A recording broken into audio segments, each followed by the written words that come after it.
good. Good. Coach, you can start off with a brief statement. First of all, the crowd's energy was insanely awesome. Had a buddy in actually from the Bay Area, said he's never heard an arena that loud before in his life. It was awesome to have the former Razorback players with us today at shoot around and around all day, and then be able to attend the game. And happy we won our first league game. Question. Bob? Eric, I think you guys led for over 30 minutes, but it was pretty tense there until the last few. Kind of, what'd you think of the job A&M did hanging around? Then what did you guys ultimately do to put them away? Yeah, I mean, the tape that we watched, we kind of figured that it would be a grinded out game. There's not a lot of transition flow when you play A&M. Thought Coach Williams did a phenomenal job of controlling tempo, and their three-quarter court press is not a press that they try to turn you over, but it is a press that'll eat up a few seconds of the clock.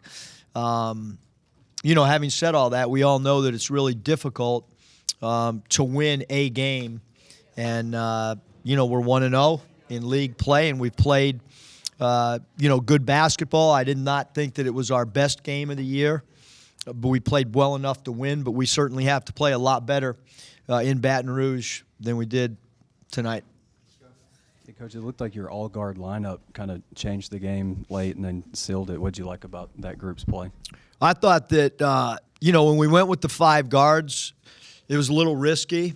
Naturally, as a coach, you think about, when you have five guards out there defensively and rebounding is what you're concerned with.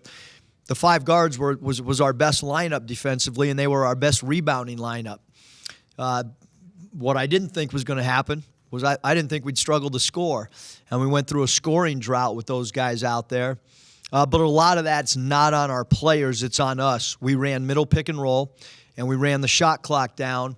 We didn't even try to get any action till about 11 seconds on the shot clock because I was looking at the score and felt like if we just milked the clock a little bit that there wasn't going to be enough possessions based on them not playing real fast either. So it was a little bit of clock management. We were playing a little bit of a gamble, running the clock down, but we felt it was the best way to handle the last 4.5 minutes of the game. We were concerned, obviously, about rebounding, but I thought, we do a great job when a shot goes up of just kind of tipping it and keeping it live and then hoping one of our guys outreacts somebody.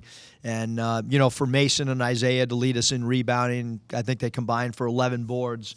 Phenomenal. But I thought that small group was really good getting defensive stops when we needed it. That scoring drought was almost 6 minutes, but Isaiah Joe 11. It felt like 30, Kevin. But go ahead. Sorry to interrupt. Well, Zay had 11 in the final 8:28, and if you go back the last three games, he's been not only efficient but a volume scorer in the second half or late in games. Talk about the importance of that to help carry your team in some close games lately. Yeah, I mean, Isaiah and Mason are going to have the ball in their hands. The last 8 minutes of every game we play. That's a tight game. That's just how it's going to be every game. And then we're going to make the opposition try to figure out, how to get the ball out of their hands or how to contest their shots or whatever.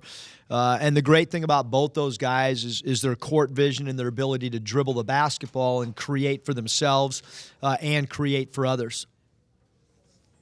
I think you outscored them 30-12 on the three-point line. How big was that?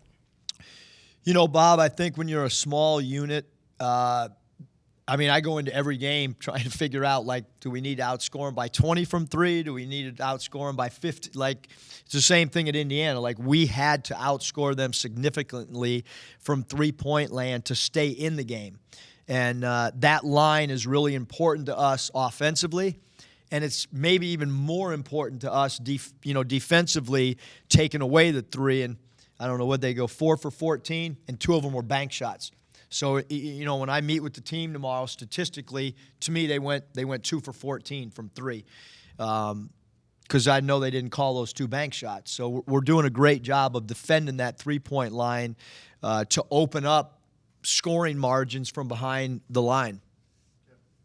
Early in the game, when it was a grind even from the beginning, it looked like J5 came in, hit the glass. He and Desi were getting to the basket, getting the free throw line. How big was it for those two to attack and play physical as smaller guards? Yeah, both those guys. I mean, they'll scrap around down there and get loose balls, and they'll dig the ball out of post players and go down there and forcefully jab at the ball and not go down there soft when they go double team or trap the post.